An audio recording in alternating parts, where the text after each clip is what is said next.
One of the other things that I want to talk about is fishing and horses.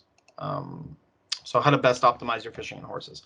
And I think a lot of people don't really know much about the zones. So when you click on a zone, you can see here that there's a wild horse capture area and a fishing zone. So these actually highlight for you and show you specials in the zone that you're about to go into.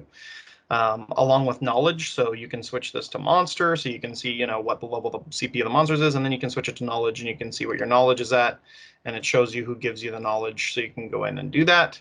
So I'm going to show you a little bit about, you know, knowledge and horses and fishing zones, because pretty much every zone, if you go to it, has a bonus. As you can see, this is an area increase with acquiring Awakening Ascension books. This is one that has just a higher increased chance for spoils. So, you know, there's some with no bonuses, and then there's some, you know, increased chance for spoils. Then there's, you know, ones down here that are nothing, but you can just go through and check and see which ones have, oh, hey, wild horses in fishing area. So you go there, and how you want to catch wild horses. So I usually go to lower level zones and catch 1s and 2s and level my horses up, just because, and exchange them and breed them, just because catching a level 3 or 4 horse in a high level zone is almost nearly impossible. And to catch your horses, you need sugarcane and a leash. So I'll show you, or whatever, like a lasso. So I'll show you what those do too.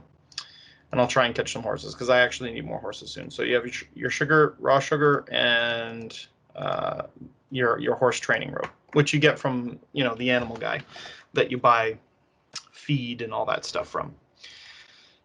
He looks like a little bull with horns. When you go into your map in town, you'll see like a bull with horns, and you can just go to him and buy these things. Okay, so this is a pretty good spot. I usually go to middle map places that most people don't go to, and you can actually see on the map where the horses are with little symbols like this. So you can see they're all around this other edge. The other thing that you can see on the map is your knowledge and all those things as well. So if you go to your map and you click on this little icon up here, it'll show you these are the things that give you knowledge, and you can actually target them like this, and they'll show up on your map here. As you can see, they'll highlight. So if you're missing knowledge in zones, I'm currently not. My knowledge is 100% everywhere. But if you are missing knowledge, you'll see where they are, what you need to kill by doing that. Okay, so here's a horse. So let's see if we can catch this guy. So you just tame horse. I'm on BlueStacks, so I'm a little bit different. On your phone, it's a lot harder to tame horses, even more so than on BlueStacks. But it's also hard here, because sometimes no matter how much sugar you get, so you'll see down here your chance is 80%, but it's 50 out of 80. So the more sugar you feed it, you get 10% more. So here you are, 60, 70, 80. So I'm going to max it out. Eventually, once you get past level 60, silver will be really easy to come by, and buying, you know, dozens and dozens of these feeds and things like that won't become a problem. So then you go on to tame the horse. And the way it works is you just try to keep the thing in the thing. So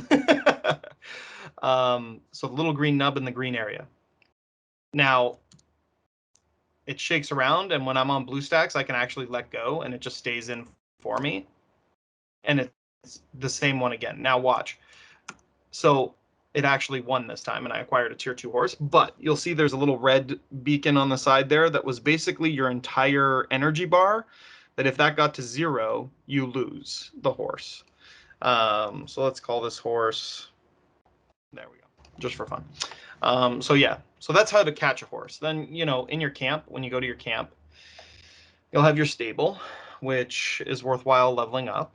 And if you have, see, you can already see Big Tail was level 10 here, because I buy the pack that allows me to have a camp manager that automatically levels my horses for me. And the way you level a horse is you use your feed. So you get stored feed. As long as you ride around a level 10 horse all the time, this will continuously keep growing. So you can see I have 2 level 7s. I need to get at least 4 level 7s. So I'm going to be catching horses over the next little while as well.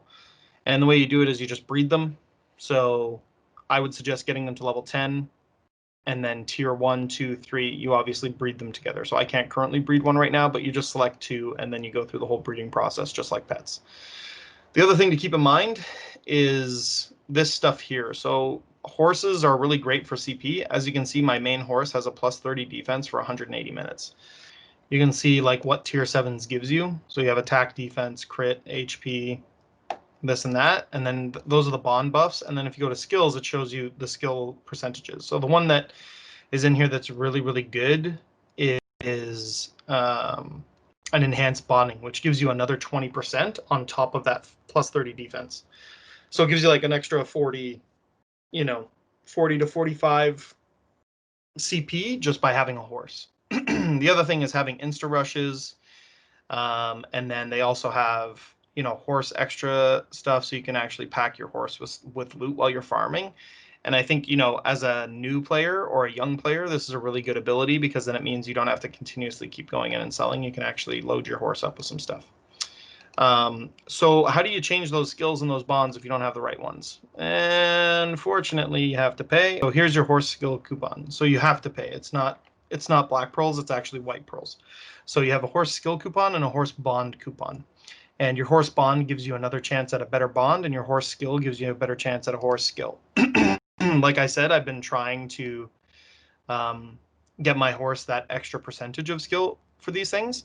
But realistically, I think the top tier is tier 10 right now, so I'm not too worried. I have the plus bonus in my bond without the extra horse thing. It doesn't really matter. But I put as many accelerated and fast things on my horse as possible, just so he can run faster, get to guild bosses faster, guild calls faster, all those kinds of things. So that's a little bit about horses and knowledge and zones and how to find horses and other things in zones that, are important to the game.